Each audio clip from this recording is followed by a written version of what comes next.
एक ऐसा आदमी जो अमेरिका के 2 प्रेसिडेंट, ब्रिटिश प्रिंस, दुनिया के सबसे अमीर बिलियनियर्स, वैज्ञानिकों, सेलिब्रिटी के सबसे गहरे राज जानता था।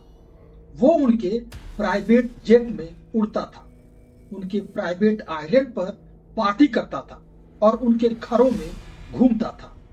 लेकिन ये आदमी शुरू में ब्रुकलिन का एक साधारण लड़का था।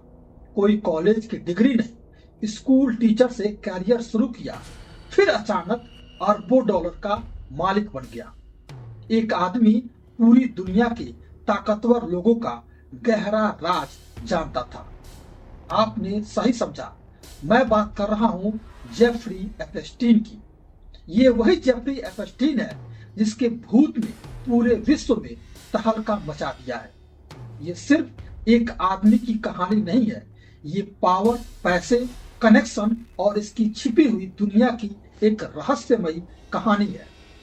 वीडियो के अंत तक ये कहानी आपको हिला करके रख देगी, तो अंत तक जरूर देखिए और अगर पसंद आए तो लाइक और सब्सक्राइब जरूर कीजिए। चलिए शुरू करते हैं। नमस्कार दोस्तों, मेरा नाम है रुपेश। जेफरी एपस्टीन की पूरी कहानी 10 एपिसोड में हम जानेंगे। आज के पहले एपिसोड में हम जेफरी एपस्टीन की शुरुआत की कहानी कवर करेंगे। उसका बचपन, पढ़ाई, करियर की शुरुआत, वो अचानक इतना अमीर कैसे बना, हाई सोसाइटी में एंट्री कैसे मिली और दुनिया के सबसे पावरफुल लोगों से उसके कनेक्शन कैसे बने। ये पार्ट बहुत इंपॉर्टेंट है क्योंकि बिना इन बातों को समझे आगे की डार्क साइड को पूरी तरह से नहीं समझ सकते। जेफरी एपस्टीन सिर्फ एक सेक्स ऑफेंडर नहीं था, वो एक ऐसा इंसान था जिसने पैसे और कनेक्शन से पूरा एक साम्राज्य खड़ा कर लिया। लेकिन ये साम्राज्य कितना खतरनाक था ये हम अगले पार्ट में देखेंगे। तो चलिए वापस जाते हैं 1953 में। जेफरी एडवर्ड एपस्टीन का जन्म 20 जनवरी 1953 को न्यूयॉर्क के ब्रुकलिन में हुआ।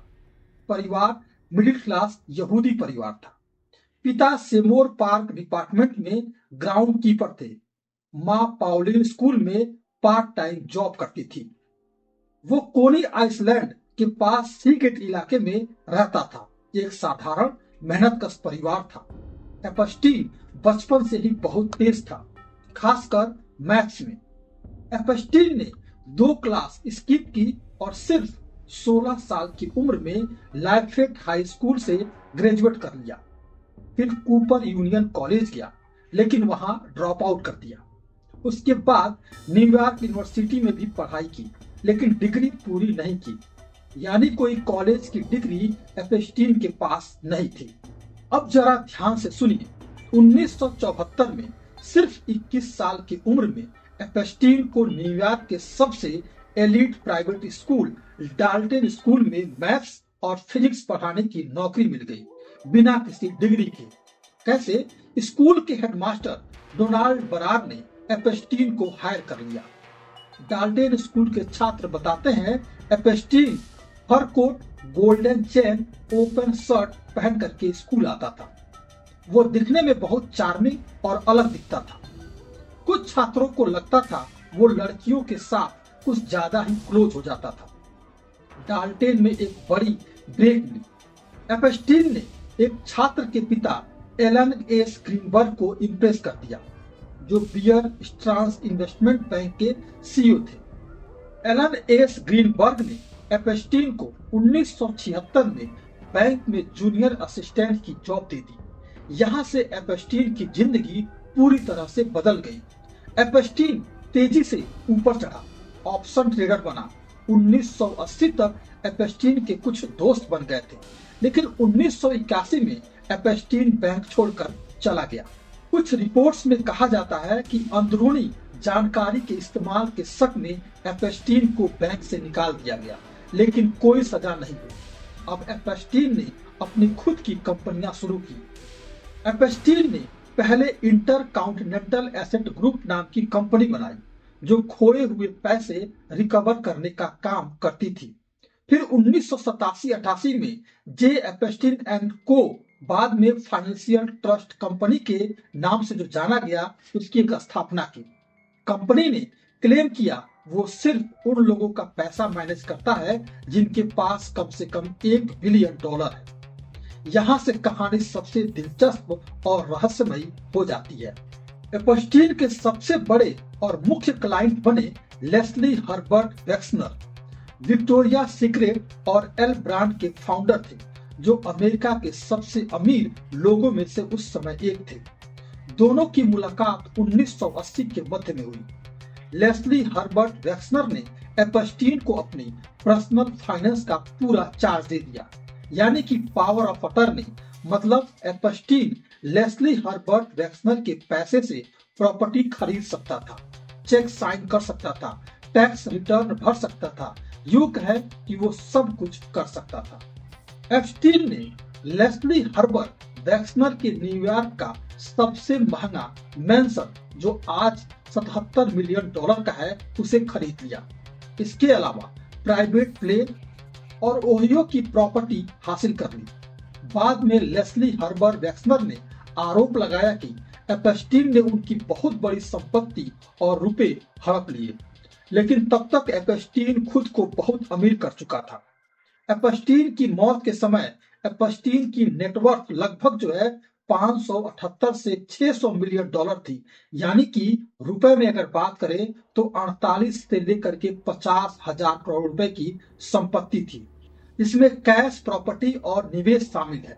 मुख्य कमाई लेस्ली हर्बर्ट वेक्सनर और बाद में लियोन ब्लैक जैसे क्लाइंट से मिले भारी भरकम फीस से हुई।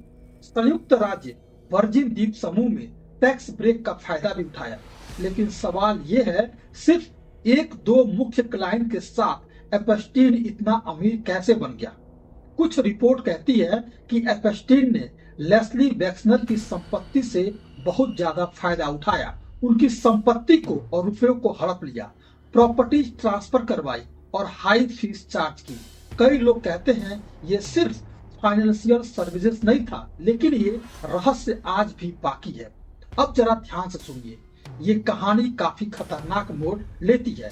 एपस्टीन ने लेस्ली हर्बर्ट वेक्सनर के जरिए हाई सोसाइटी में एंट्री पाली। Epstein Bill Clinton, Donald Trump, Prince Andrew, Bill Gates, Stephen Hawkins जैसे वैज्ञानिकों और एज फाउंडेशन के रिच एंड स्मार्ट लोगों के साथ घूमने लगा। एपस्टीन के पास लोलिता एक्सप्रेस नाम का एक प्राइवेट जेट था। इसके अलावा लिटिल सेंट जेम्स नाम का एक प्राइवेट आइलैंड, जिसे लोग पीडोफिल आइसलैंड कहते थे, न्यूयॉर्क का विशाल मैंसन, पॉम बीच हाउस, पेरिस में अपार्टमेंट और न जाने कितनी लग्जरियां वस्तु एपस्टीन के पास हो गई थी। ब्रिटिश सामाजिक कार्यकर्ता घिस्लेन मैक्सवेल एपस्टीन की मुख्य पार्टनर बनी।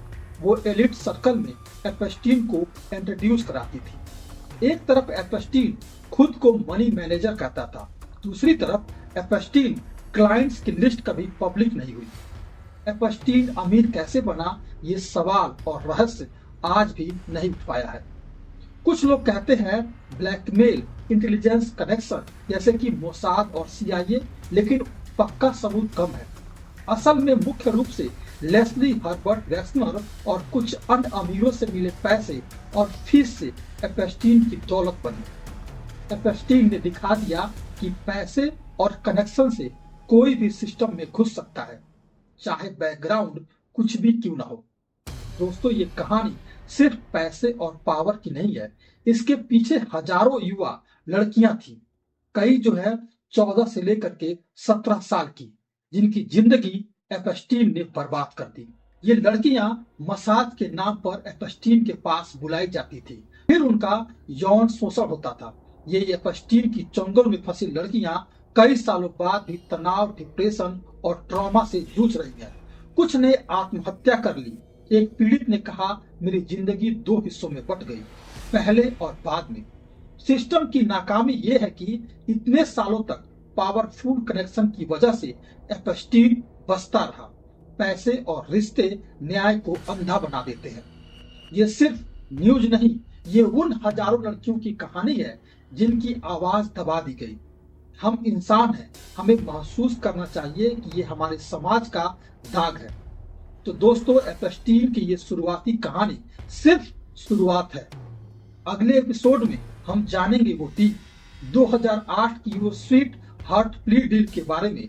इसमें फेडरल चार्ज के बावजूद एपस्टीन को सिर्फ 13 महीने की जेल हुई, वो भी वर्क रिलीज के साथ, जिसने पूरी न्याय व्यवस्था पर सवाल खड़े कर दिए।